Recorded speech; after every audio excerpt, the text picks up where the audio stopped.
When it comes to the upper core swing, we got to make sure we get our hips square, we make the proper pivot, and then we use our arms, hands, and wrist correctly.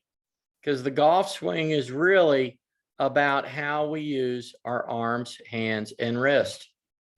So you can see here, this is where I want my hips to be as an upper core player.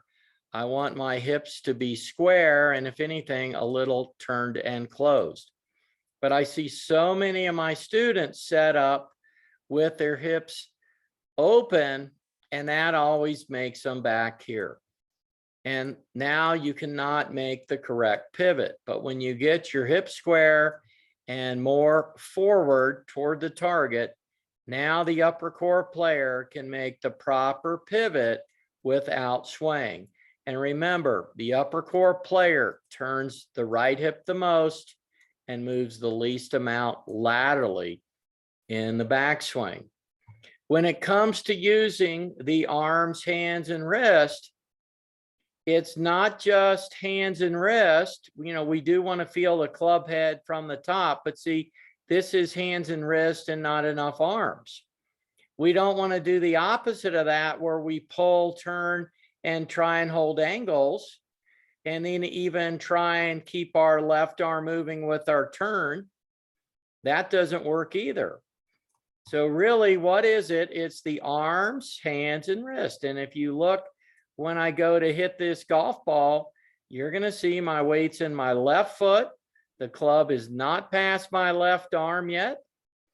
And then once I get there, now the arms, hands, and wrist rotate, and the left wrist goes into extension as I go through. If you look at me from down the line, you're going to see the club comes in and up. My left arm's on plane. My club is on plane. There's the upper core sequencing. Hips not very rotated. I'm standing up slightly. And now there is that release that we're talking about. And if you look at me face on, now I've got my hips square. I make the proper pivot. I slot the club in the slot.